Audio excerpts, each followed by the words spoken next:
6th sem students, welcome to live class. ನಾವೀಗಾಗಲೇ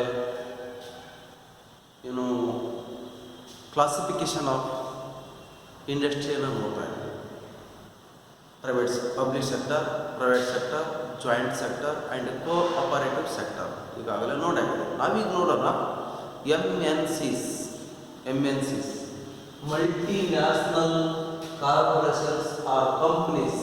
MNCs ಬಹುರಾಷ್ಟ್ರೀಯ ಕಂಪನಿಗಳು, ಬಹುರಾಷ್ಟ್ರೀಯ ಕಾರ್ಪೊರೇಷನ್ಗಳು ಅಥವಾ ಕಂಪನಿಗಳು. ನೋಡಿ, ಬಹುರಾಷ್ಟ್ರೀಯ ಕಂಪನಿಗಳನ್ನು ನಾವು ಇಂಟ್ರೊಡಕ್ಷನ್ ಮಾಡ್ತಾ ಇದ್ದೀವಿ. ಬಹುರಾಷ್ಟ್ರೀಯ ನಿಗಮಗಳು ಅಥವಾ ಕಂಪನಿಗಳು ಬೃಹತ್ ಉದ್ಯಮ ಸಂಸ್ಥೆಗಳಾಗಿರ್ತವೆ. ಅವುಗಳ ಮುಖ್ಯ ಕಚೇರಿ ಒಂದು ದೇಶದಲ್ಲಿರ್ತದ, ಬೇರೆ ಬೇರೆ ರಾಷ್ಟ್ರದಲ್ಲಿ ತಮ್ಮ ಶಾಖೆಗಳನ್ನು ತೆರೆದಿರ್ತವೆ. ಅವು ತಮ್ಮ ಅನೇಕ ಶಾಖೆಗಳ ಮೂಲಕ ಅಥವಾ ಅಧಿಕ ಒಡೆತನದ ಮೂಲಕ ವಿದೇಶಿ ನಿಗಮಗಳ ಮೂಲಕ ಪ್ರಪಂಚದ ವಿವಿಧ ರಾಷ್ಟ್ರಗಳಲ್ಲಿ ತಮ್ಮ ಔದ್ಯಮಿಕ ಮತ್ತು ಮಾರಾಟದ ಚಟುವಟಿಕೆಗಳನ್ನು ಕೈಗೊಂಡಿರ್ತವೆ. ಅವುಗಳಿಗೆ ಗಡಿಯಾಚೆಗಿನ ಕಂಪನಿಗಳು ಅಥವಾ ಕಾರ್ಪೊರೇಷನ್ಗಳು ಅಂತಾರೆ. ಟ್ರಾನ್ಸ್ನ್ಯಾಷನಲ್ ಕಾರ್ಪೊರೇಷನ್ಸ್. ಟ್ರಾನ್ಸ್ನ್ಯಾಷನಲ್ ಕಾರ್ಪೊರೇಷನ್ 2 ಮಾರ್ಕ್ಸ್ ಕ್ವೆಶ್ಚನ್ ಬರುತ್ತೆ ನೋಡಿ.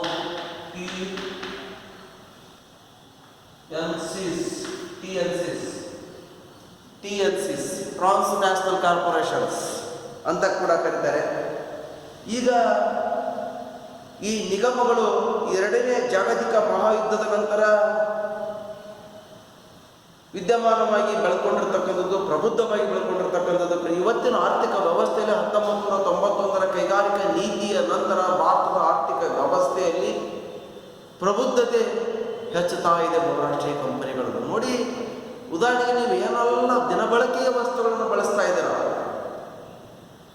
ದಿನ ಬೆಳಿಗ್ಗೆ ಎದ್ದು ಹಲ್ಲು ಉಜ್ಜಕ್ಕೆ ಸ್ಟಾರ್ಟ್ ಮಾಡಿದ್ರೆ ಅಲ್ಲಿಂದ ಅಂತಾರಾಷ್ಟ್ರೀಯ ಬಹುರಾಷ್ಟ್ರೀಯ ಕಂಪನಿ MNC ಕಂಪನಿಗಳ ವಸ್ತು, ಕೋಲ್ಗೇಟ್, ಪೆಪ್ಸೊಡೆಂಟ್, ಇನ್ನು ಮೊದಲಾದಂಥವು, ಅಲ್ಲಿಂದ ಹಿಡಿದು ಶಾಂಪೂದಿಂದ ಹಿಡಿದು ನೀವು ಮನೆಯಲ್ಲಿ ಬಳಸ್ತಕ್ಕಂಥ ಫ್ರಿಜ್ನಿಂದ ಹಿಡಿದು ಪ್ಯಾನ್ನಿಂದ ಹಿಡಿದು ಸಾಕಷ್ಟು ಬಹುರಾಷ್ಟ್ರೀಯ ಕಂಪನಿಗಳ ವಸ್ತುಗಳನ್ನು ನಾವು ಇವತ್ತು ಮೊಬೈಲನ್ನು ಕೂಡ ಬಳಸ್ತಾ ಇದ್ದೀವಿ. ನಾನು ಕೂಡ MNC ಕಂಪ್ನಿ ಉತ್ಪಾದನೆ ಮಾಡಿರ್ತಕ್ಕಂಥದ್ದಲ್ಲ, ಮೋಟೋ ಕಂಪ್ನಿ ಅಂತಕ್ಕಂಥ ಉತ್ಪಾದನೆ ಮಾಡಿರ್ತಕ್ಕಂಥ ಸ್ವದೇಶಿ ಉದ್ಯಮ ಉತ್ಪಾದನೆ ಮಾಡಿರ್ತಕ್ಕಂಥ ಮೊಬೈಲ್ ಯೂಸ್ ಮಾಡ್ತಾ ಇದ್ದಾನೆ. ನೀವೀಗ ನಿಮ್ಮ ಕೈಯಲ್ಲಿ ಮೊಬೈಲ್ ನೋಡ್ಕೊಳ್ಳಿ, ನೀವು ಬೇರೆ ರಾಷ್ಟ್ರದ ವಸ್ತುಗಳನ್ನು ನೀವು ಬಳಸ್ತಾ ಇದ್ದೀರಾ ಅಥವಾ ವಿದೇಶಿ ಕಂಪನಿ ಉತ್ಪಾದನೆ ಮಾಡಿರ್ತಕ್ಕಂಥ ವಸ್ತುಗಳನ್ನು ನಾವು ಬಳಸ್ತಾ ಇದ್ದೀವಿ.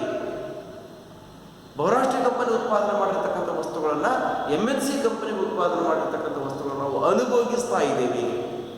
ಹಾಗಾಗಿ ಇಲ್ಲಿ ಒಟ್ಟಾರೆಯಾಗಿ ಈ ಕಂಪನಿಗಳು ಜಗತ್ತಿನ ಒಟ್ಟು ಉತ್ಪಾದನೆಯಲ್ಲಿ ಒಟ್ಟು 30%ಗಿಂತ ಹೆಚ್ಚು ಪ್ರಮಾಣದಲ್ಲಿ ಉತ್ಪಾದನೆ ಮಾಡುವಂಥ ಶಕ್ತಿಯನ್ನು ಪಡ್ಕೊಂಡಿದ್ದಾವೆ. 35% ಉತ್ಪಾದನೆ ಮಾಡುವಂಥ ಶಕ್ತಿಯನ್ನು ಬಹುರಾಷ್ಟ್ರೀಯ ಕಂಪನಿಗಳು ಪಡ್ಕೊಂಡಿದ್ದಾವೆ. ಹಾಗಾಗಿ ಈ ಕಂಪನಿಗಳು ಒಟ್ಟು ಮಾರಾಟ ಎಲ್ಲ ಪ್ರಗತಿಶೀಲ ದೇಶಗಳ ಒಟ್ಟು ರಾಷ್ಟ್ರೀಯ ಉತ್ಪನ್ನಕ್ಕೆ ಸಮಾನವಾಗಿದೆ. ಪ್ರಗತಿಶೀಲ ದೇಶಗಳು ಏನಿದಾವಲ್ಲ, ಅಭಿವೃದ್ಧಿ ಹೊಂದುತ್ತಿರುವಂಥ ರಾಷ್ಟ್ರಗಳು ಏನಿದಾವಲ್ಲ, ಆ ರಾಷ್ಟ್ರಗಳು ಎಷ್ಟು ಪ್ರಮಾಣದಲ್ಲಿ ಉತ್ಪಾದನೆ ಮಾಡ್ತಾ ಇದ್ದಾವೋ ಅಷ್ಟನ್ನು ಬಹುರಾಷ್ಟ್ರೀಯ ಕಂಪನಿಗಳು ಮಾತ್ರ ಇವುಗಳಷ್ಟೇ ಅಷ್ಟು ಪ್ರಮಾಣದಲ್ಲಿ ಉತ್ಪಾದನೆ ಮಾಡ್ತವೆ. ಒಟ್ಟು ಉತ್ಪಾದನೆಯಲ್ಲಿ 30ರಿಂದ 35% ಉತ್ಪಾದನೆ ಮಾಡುವಂಥ ಶಕ್ತಿ MNCಗಳಿಗಿದೆ, ಮಲ್ಟಿನ್ಯಾಷನಲ್ ಕಂಪನೀಸ್. ಹಾಗಾಗಿ ಇವು ವಿಶ್ವದಲ್ಲಿ ಅಗ್ರಮಾನ್ಯ ಸ್ಥಾನವನ್ನು ಪಡೆದಿರ್ತಕ್ಕಂಥಗಳು. ವಿವಿಧ ದೇಶಗಳ ಅಭಿವೃದ್ಧಿ ಈ ನಿಗಮಗಳ ಪ್ರಾಬಲ್ಯವನ್ನು ಅವಲಂಬಿಸಿಕೊಂಡಿದೆ. ಭಾರತದ ಆರ್ಥಿಕ ಅಭಿವೃದ್ಧಿ MNC ಕಂಪನಿಯನ್ನು ಅವಲಂಬಿಸಿಕೊಂಡಿದೆ. ಯಾಕೆಂದರೆ MNC ಕಂಪನಿಗಳು ನಮ್ಮ ರಾಷ್ಟ್ರದಲ್ಲಿ 1000ಕ್ಕಿಂತ ಅಧಿಕ ಕಂಪನಿಗಳಿದ್ದಾವೆ. 3000ಕ್ಕಿಂತ ಅಧಿಕ ಪ್ರಮಾಣದಲ್ಲಿ ಬ್ರ್ಯಾಂಚ್ಗಳು ಕೂಡ ಇದ್ದಾವೆ ನಮ್ಮ ರಾಷ್ಟ್ರದಲ್ಲಿ. ಹಾಗಾಗಿ MNC ಕಂಪನಿ ನಮ್ಮ ರಾಷ್ಟ್ರದಲ್ಲಿ 1000ಕ್ಕಿಂತ ಅಧಿಕ ಪ್ರಮಾಣದಲ್ಲಿ ಕಂಪನಿಗಳಿದ್ದಾವೆ. ಹಾಗಾಗಿ MNC ಕಂಪನಿಗಳು ಒಂದು ರೀತಿಯಾಗಿರ್ತಕ್ಕಂಥ ಕೃಷಿಯಿಂದ ಹಿಡಿದು ಬಂಡವಾಳಯುಕ್ತವಾಗಿರ್ತಕ್ಕಂಥ ವಸ್ತುಗಳು ಉತ್ಪಾದನೆ ಮಾಡುವುದರಿಂದ ದಿನಬಳಕೆಯ ಅನುಭೋಗಿ ಸರಕುಗಳನ್ನು ಹಿಡಿದು ವಿವಿಧ ರೀತಿಯಾಗಿ ವಸ್ತುಗಳನ್ನು ಉತ್ಪಾದನೆ ಮಾಡ್ತಾ ಇದ್ದಾವೆ. ಈ ನಿಗಮಗಳು ಹಲವು ವಸ್ತುಗಳ ಗರಿಷ್ಠ ಲಾಭವನ್ನು ಹೊಂದಿದ್ದಾವೆ. ಪ್ರಪಂಚದ ಅನೇಕ ಕ್ಷೇತ್ರಗಳಲ್ಲಿ ತಮ್ಮ ಕಾರ್ಯಾಚರಣೆಯನ್ನು ಮಾಡ್ತಾ ಇದ್ದಾವೆ. ಅವುಗಳು ಹಣಕಾಸಿನ ಸಂಪನ್ಮೂಲ, ತಾಂತ್ರಿಕ ಮತ್ತು ವಿದೇಶಿ ಸ್ಥಾನೀಕರಣ ಉನ್ನತ ಮಟ್ಟದಲ್ಲಿದೆ. ಯಾವುದೇ ವಸ್ತು ಉತ್ಪಾದಿಸುವಂಥ ಮತ್ತು ಮಾರಾಟ ಮಾಡುವಂಥ ಶಕ್ತಿಯನ್ನು ಪಡ್ಕೊಂಡಿದ್ದಾವೆ. ಈ ಕಂಪನಿಗಳು ಭಾರತದಲ್ಲಿ ಕಾರ್ಯನಿರ್ವಹಿಸುವುದರ ಬಗ್ಗೆ ತಜ್ಞರಲ್ಲಿ ಒಮ್ಮತವಿಲ್ಲ. ಕೆಲವರು ಉಪಯುಕ್ತವಾಗಿರುವಂಥದ್ದು ಅಂತ ಹೇಳ್ತಾರೆ, ಕೆಲವರು ಅನುಪಯುಕ್ತ, ಭಾರತದ ಆರ್ಥಿಕ ವ್ಯವಸ್ಥೆ ಬೆಳವಣಿಗೆಗೆ ಮಾರಕ ಅಂತ ಹೇಳ್ತಾರೆ. ಹೀಗೆ ಬಹುರಾಷ್ಟ್ರೀಯ ಕಂಪನಿಗಳು ಭಾರತದ ಆರ್ಥಿಕ ವ್ಯವಸ್ಥೆಯಲ್ಲಿ ಇದ್ದಾವೆ. ಹಾಗಾದರೆ ಬಹುರಾಷ್ಟ್ರೀಯ ಕಂಪನಿಗಳು ಅಂದರೆ ಏನು? What is the meaning of MNCs? ಇಲ್ಲಿ ಬಹುರಾಷ್ಟ್ರೀಯ ಕಂಪನಿಗಳು ಅಂತ ನಾವು ನೋಡೋದಾದರೆ, ಬಹುರಾಷ್ಟ್ರೀಯ ನಿಗಮಗಳು ಇಂದು ಬಹುರಾಷ್ಟ್ರೀಯ ಉದ್ಯಮಗಳು ಅಂತ ಅನಿಸ್ಕೊಳ್ತಾ ಇದ್ದಾವೆ. ಮಲ್ಟಿನ್ಯಾಷನಲ್ ಎಂಟರ್ಪ್ರೈಸಸ್ ಅಂತ ಕರೀತಾರೆ, ಟ್ರಾನ್ಸ್ನ್ಯಾಷನಲ್ ಕಾರ್ಪೊರೇಷನ್ ಅಂತ ಕೂಡ ಕರೀತಾರೆ, ಗ್ಲೋಬಲ್ ಕಾರ್ಪೊರೇಷನ್ಸ್ ಅಂತ ಕೂಡ ಕರೀತಾರೆ. ನೀವೆಲ್ಲ ಬರ್ಕೋಬೇಕು ಅವನ್ನೆಲ್ಲ. ಟ್ರಾನ್ಸ್ನ್ಯಾಷನಲ್ ಕಾರ್ಪೊರೇಷನ್ಸ್ ಏನೋ, multinational enterprises, global corporations, transnational companies ಹೀಗೆ ಕರೆಯುವಂಥದ್ದು ಕೂಡ ಕಂಡು ಬರ್ತದೆ. ನೋಡಿ, ಯಾವುದೇ ಒಂದು ಕಂಪನಿ ಅಥವಾ ನಿಗಮ ಒಂದಕ್ಕಿಂತ ಹೆಚ್ಚಿನ ದೇಶಗಳಲ್ಲಿ ನೇರ ವಿದೇಶಿ ಹೂಡಿಕೆಯ ಮೂಲಕ ಉತ್ಪಾದನಾ ಸೌಲಭ್ಯಗಳನ್ನು ನಿಯಂತ್ರಣದಲ್ಲಿರಿಸಿಕೊಂಡಿದ್ದರೆ ಅದು ಬಹುರಾಷ್ಟ್ರೀಯ ನಿಗಮವಾಗುತ್ತದೆ. ಅದು ಬಹುರಾಷ್ಟ್ರೀಯ ನಿಗಮವಾಗುತ್ತದೆ. ಬಹುರಾಷ್ಟ್ರೀಯ ನಿಗಮ ಅನ್ನೋ ಮೀನಿಂಗನ್ನು ನೋಡ್ತಾ ಇದ್ದೀವಿ.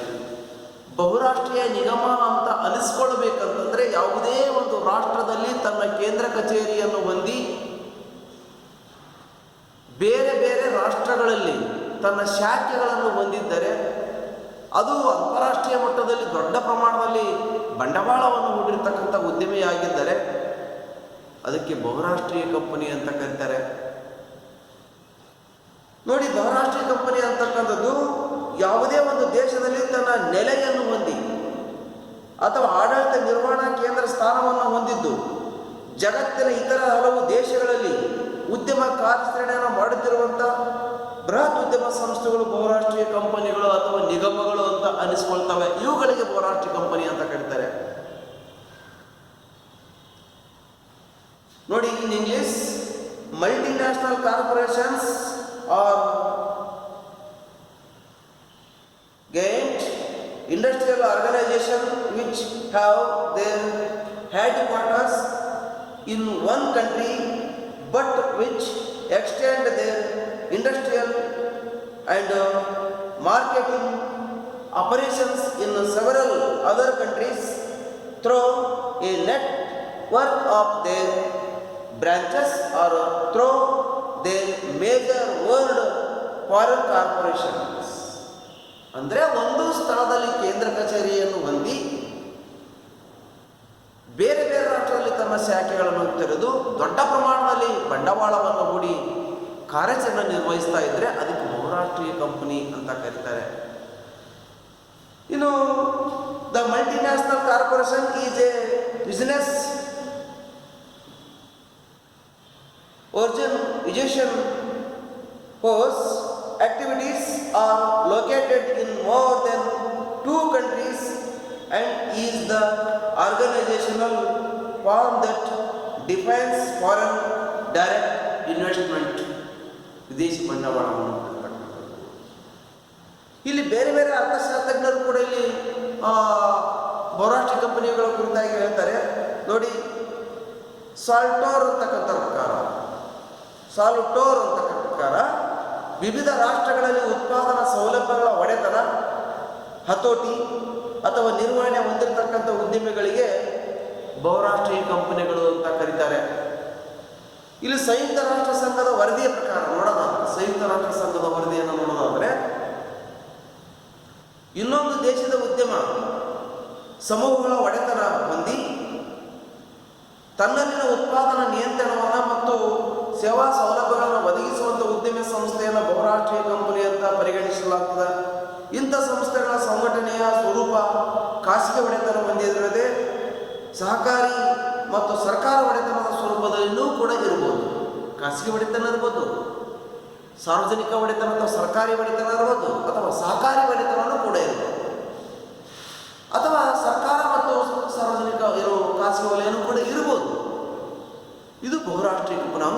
ರಾಷ್ಟ್ರದಲ್ಲಿ ಬಂಡವಾಳವನ್ನು ಹೂಡಿರುವಂಥದ್ದು. ಇದು ಇವಕ್ಕೆ ಬಹುರಾಷ್ಟ್ರೀಯ ಕಂಪನಿಗಳು ಅಂತ ಕರೀತಾರೆ. ಇಲ್ಲಿ ಬಹುರಾಷ್ಟ್ರೀಯ ನಿಗಮ ಅಂತ ಪರಿಗಣಿಸಬೇಕಾದ್ರೆ ವಾರ್ಷಿಕವಾಗಿ $100 ದಶಲಕ್ಷ ಅಧಿಕ ನಿವ್ವಳ ಮಾರಾಟವನ್ನು ಹೊಂದಿ 2ಕ್ಕಿಂತ ಹೆಚ್ಚು ರಾಷ್ಟ್ರಗಳಲ್ಲಿ ವಿಸ್ತರಣೆಗೊಂಡು ಅಂತಾರಾಷ್ಟ್ರೀಯ ಲಕ್ಷಣ ಹೊಂದಿರಬೇಕಾಗ್ತದ. ಇದಕ್ಕೆ ಬಹುರಾಷ್ಟ್ರೀಯ ಕಂಪನಿ ಅಂತ ಕರೀತಾರೆ. ಅಂದರೆ $100 ದಶಲಕ್ಷ ಅಧಿಕ ನಿವ್ವಳ ನಿವ್ವಳ ಮಾರಾಟದ ಪ್ರಕ್ರಿಯೆಯನ್ನು ಹೊಂದಿರಬೇಕು. ಇಲ್ಲಿ ಬಹುರಾಷ್ಟ್ರೀಯ ಕಂಪನಿಗಳು ಸಾಮಾನ್ಯವಾಗಿ ಕೇಂದ್ರ ಕಚೇರಿಯನ್ನು ಮುಂದುವರಿದಂಥ ರಾಷ್ಟ್ರಗಳಲ್ಲಿ ಹೊಂದಿರುವಂಥದ್ದು ಸಾಮಾನ್ಯ. ಅಂದರೆ ಅಭಿವೃದ್ಧಿ ಹೊಂದುತ್ತಿರುವಂಥ ರಾಷ್ಟ್ರಗಳಲ್ಲಿ ಇರೋದಿಲ್ಲ ಅಂತ ಅರ್ಥಲ್ಲ. ಉದಾಹರಣೆ ನಮ್ಮ ರಾಷ್ಟ್ರದಲ್ಲಿನೂ ಕೂಡ ಸಾಕಷ್ಟು ಬಹುರಾಷ್ಟ್ರೀಯ ಕಂಪನಿಗಳು, ನಮ್ಮ ಸ್ವದೇಶಿ ಕಂಪನಿಗಳು ವಿದೇಶದಲ್ಲಿ ಬಂಡವಾಳವನ್ನು ಹೂಡಿದಾವೆ. ರಿಲಯನ್ಸ್ ಅಂತಕ್ಕಂಥದ್ದು, ಇನ್ಫೋಸಿಸ್ ಅಂತಕ್ಕಂಥದ್ದು, ವಿಪ್ರೋ ಅಂತಕ್ಕಂಥದ್ದು, ಇನ್ನು ಬೇರೆ ಬೇರೆ ಮಹೇಂದ್ರ ಟೆಕ್ ಅಂತಕ್ಕಂಥದ್ದು, ಇವೆಲ್ಲ ಬಹುರಾಷ್ಟ್ರೀಯ ಕಂಪನಿಗಳು. ಮುಂದೆ ನೋಡೋಣ.